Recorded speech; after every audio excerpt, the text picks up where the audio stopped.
Three years ago, Amelia awoke to find dozens of ticks attached to her body, crawling over her bedroom windowsills and through the floorboards just to get a small taste of her precious blood.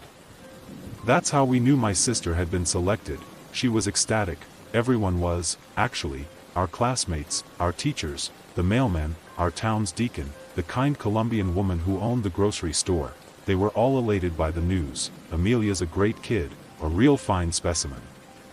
Makes total sense to me, my grandpa remarked, his tone swollen with pride. Even our parents were excited, in spite of the fact that their only daughter would have to live alone in the woods for an entire year, doing God only knows to survive. The night of the summer solstice, Amelia would leave, and the previous year's selected would return, passing each other for a brief moment on the bridge that led from Camp Ehrlich to an isolated plateau of land known as Glass Harbor. You see, being selected was a great honor. It wasn't some overblown, richest kid wins popularity contest, either. There were no judges to bribe, no events to practice for, no lucky winners or shoe-ins for the esteemed position. Selection was pure because nature decided. You were chosen only on the grounds that you deserved the honor, an unbiased evaluation of your soul, through and through. The town usually had a good idea who that person was by early June. Once nature decided, there was no avoiding their messengers. Amelia could have bathed in a river of insect repellent, and it wouldn't have made a damn bit of difference. The little bloodsuckers would have still been descending upon her in the hundreds, thirsty for the anointed crimson flowing through her veins. Every summer around the campfire, the counselors would close out their explanation of the selection process with a cryptic mantra. 17 words that have been practically branded on the inside of my skull, given how much I heard them growing up. Those who leave for Glass Harbor have perfect potential. Those who return a year later are perfect. Amelia was so happy. I vividly remember her grinning at me, warm green eyes burning with excitement. Although I smiled back at her, I found myself unable to share in the emotion. I desperately wanted to be excited for my sister. Maybe then I'd finally feel normal, I contemplated. Unfortunately, that excitement never arrived. No matter how much I learned about selection, no matter how many times the purpose of the ritual was explained, no matter how much it seemed to exhilarate and inspire everyone else, the tradition never sat right with me. Thinking about it always caused my guts to churn like I was seasick. I reached over the kitchen table, thumb and finger molded into a pincer. While Amelia gushed about the news, there had been a black and brown adult deer tick crawling across her cheek. The creature's movements were unsteady and languid, probably on account of it being partially engorged with her blood already. It creeped closer and closer to her upper lip. I didn't want the parasite to attach itself there, so I was looking to intervene. Right as I was about to pinch the tiny devil, my mother slapped me away. Hard, I yelped and pulled my hand back, hot tears welling under my eyes. When I peered up at her, she was standing aside the table with her face scrunched into a scowl, a plate of sizzling bacon in one hand and the other pointed at me in accusation. "Don't you dare, Thomas. We've taught you better." I understand feeling envious, but that's no excuse. I didn't bother explaining what I was actually feeling. Honestly, being skeptical of selection, even if that skepticism was born out of a protective instinct for my older sister, would have sent my mother into hysterics. It was safer for me to let her believe I was envious. Instead, I just nodded. Her scowl unfurled into a tenuous smile at the sight of my contrition. "Look at me, honey. You're special too, don't worry," she said. The announcement was sluggish and monotonous, like she was having a difficult time convincing herself of that fact, let alone me. I struggled to maintain eye contact, despite her request. My gaze kept drifting away. Nightmarish movement in the periphery stole my attention. As Mom was attempting to reassure me, I witnessed the tick squirm over the corner of Amelia's grin and disappear into her mouth. My sister didn't even seem to notice. Like I said, she was ecstatic. Every kid between the ages of 7 and 17 spent their summer at Camp Ehrlich. No exceptions. from what I remember, no one seemed to mind the inflexibility of that edict. Our town had a habit of churning out some pretty affluent people, and they'd often give back to the camp that gave them everything with sizable grants and donations. Because of that, the campgrounds were both luxurious and immaculately maintained: 8 tennis courts, 2 baseball fields, a climbing wall, an archery range, indoor bunks with a roller hockey rink, etc., etc., etc. I won't bore you with a comprehensive list of every ostentatious amenity. The point is, we all loved it. How could we not? I suppose that was the insidious trick that propped up the whole damn system. 95% of the time, Camp Ehrlich was great. It was like an amusement park/recreation center hybrid that was free for us to attend because it was a town requirement. A child's paradise hidden in the wilderness of northern Maine, mandated for use by the local government. The other 5% of the time, however, they were indoctrinating us. It was a perfectly devious ratio. The vast majority of our days didn't involve discussing selection. They sprinkled it in gently. It was never heavy-handed, nor did it bleed into the unrelated activities. A weird assembly one week, a strange arts and crafts session the next, none of them taking us away from the day-to-day festivities long enough to draw our ire. A spoonful of sugar makes the medicine go down. The key was they got to us young. Before we could even understand what we were being subjected to, their teaching started to make a perverse sort of sense. Selection is just an important tradition. A unique part of our town's history that other people may not understand.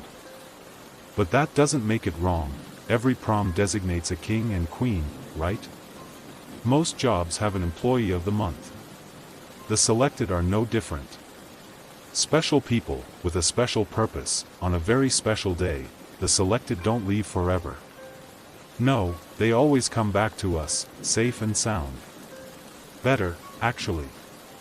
Think about all the grown-ups that were selected when they were kids, and all the important positions they hold now: senators, scientists, lawyers, physicians, CEOs. Isn't our town just great? Aren't we all so happy?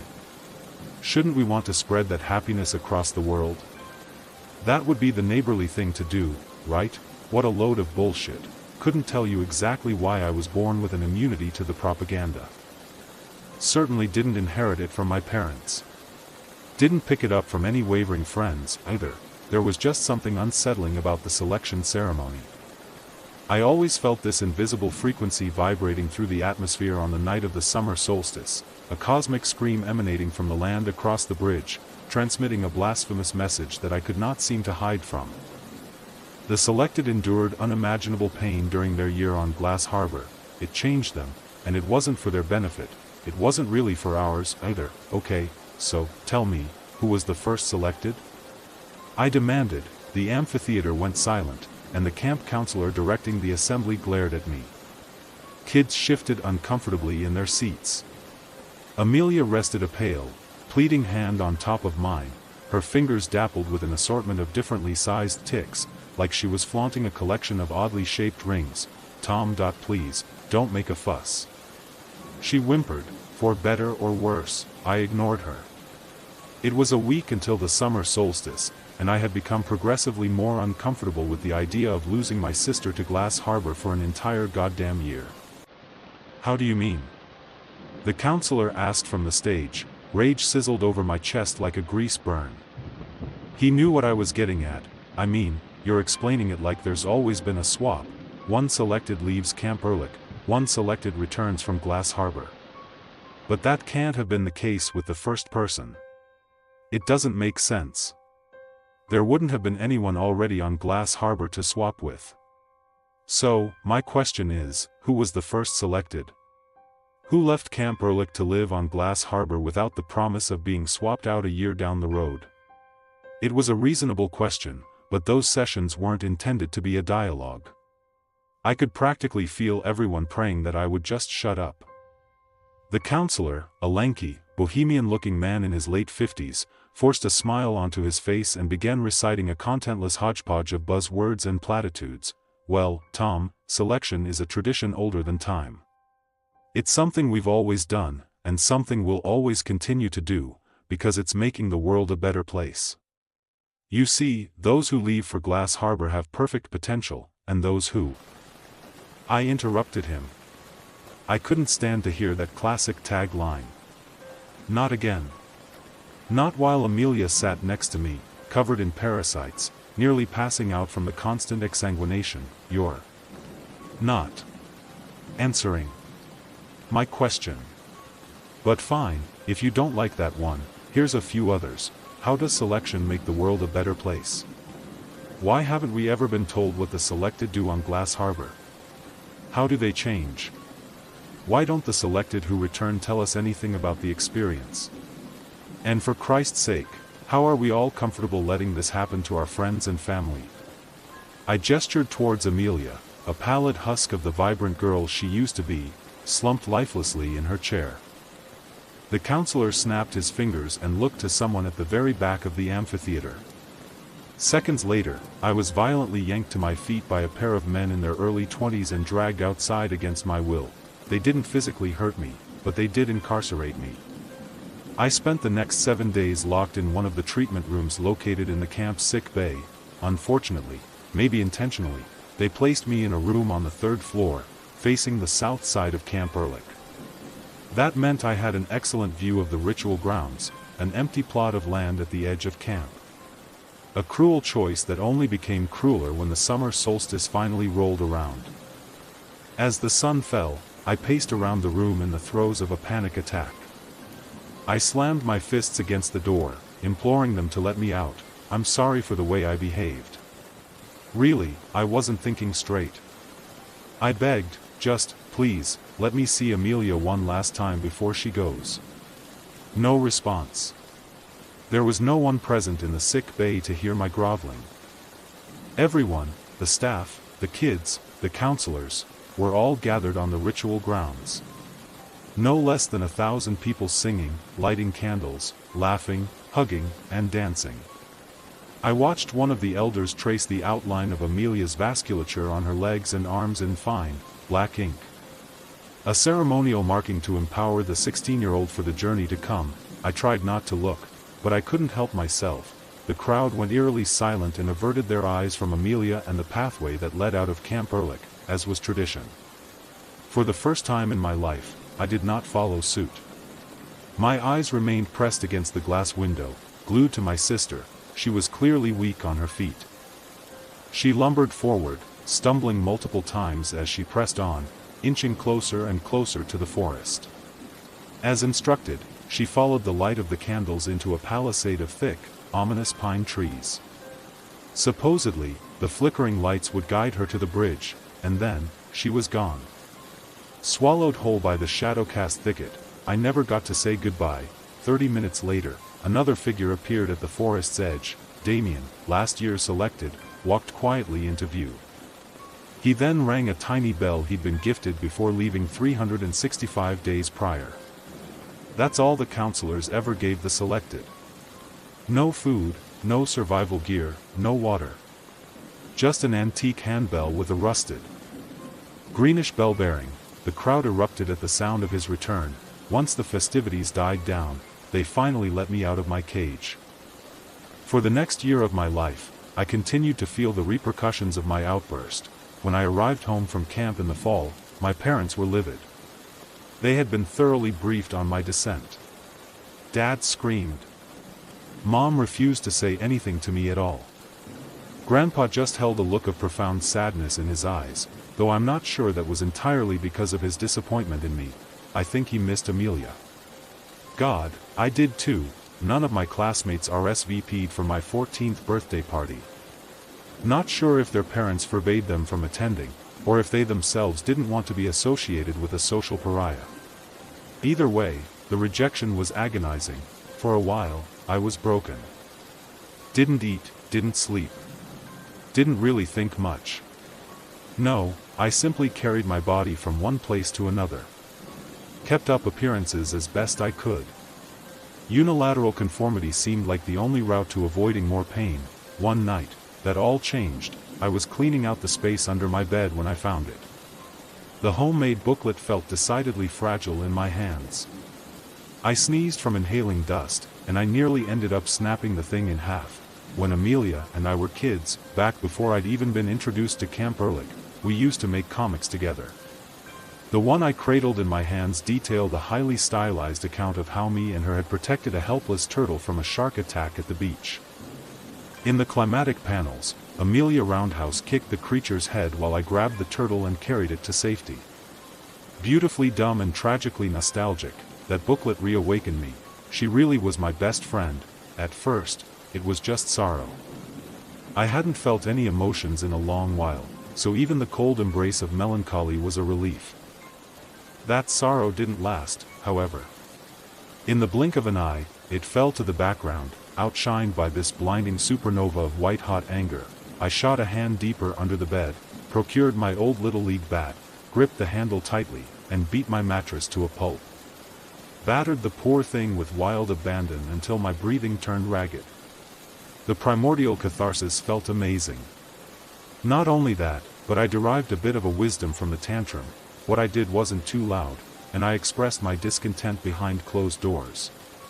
A tactical release of rage, in direct comparison to my outburst at Camp Ehrlich the summer before. Expressing my skepticism like that was short-sighted. It felt like the right thing to do. But God, was it loud? Not only that, but the display outed me as a non-believer, and what did I have to show for it? Nothing. Amelia still left for Glass Harbor, and none of my questions received answers. Because of course they didn't. The people who kept this machine running wouldn't be inclined to give out that information just because I asked with some anger stewing in my voice. If I wanted answers, I'd need to find them myself, and I'd need to do it quietly. 4 months later, I was back at Camp Ehrlich. Thankfully, the counselors hadn't decided to confine me as a prophylactic measure on the night of the solstice. I did a good job convincing them of my newfound obedience, so they allowed me to participate in the festivities. That year selected was only 10 years old, a shy boy named Henry. I watched with a covert disgust as the counselors helped him take his iron pills every morning, trying to counterbalance the anemic effects of his infestation. Everyone bowed their heads and closed their eyes. As I listened to the sad sounds of Henry softly plodding into the forest, I reviewed what I'd learned about Glass Harbor through my research. Unfortunately, I hadn't found much. Maybe there wasn't much out there to find, or maybe I wasn't scouring the right corners of the internet. What I discovered was interesting, sure, but it didn't untangle the mystery by any stretch of the imagination either. Still, it had been better than finding nothing, and Amelia was due to return that night. I wanted to arm myself with as much knowledge as humanly possible before I saw her again. Glass Harbor was about 2 square miles of rough, uninhabited terrain. A plateau situated above a freshwater river running through a canyon hundreds of feet below. The only easy way onto the landmass was a wooden bridge built back in the 1950s. At one point, there had been plans to construct a water refinery on Glass Harbor. Multiple news outlets released front-page articles espousing how beneficial the project was going to be for the community, both from a financial and from a public health perspective. Clean water and fresh money for a better community. One of the titles read, all that hubbub, all that media coverage, and then, nothing. Not a peep, no reports on how construction was progressing. No articles on the refinery's completion. For some reason, the project just vanished. It has to be related, I thought. The ticks draining blood, the idea of a water refinery, there's a connection there. A replacement of fluid. Detoxification or something. Truthfully, I was grasping at straws. Amelia will fill in the rest for me. I'm sure of it. I was so devastating naive back then. None of the selected ever talk about what transpires on Glass Harbor.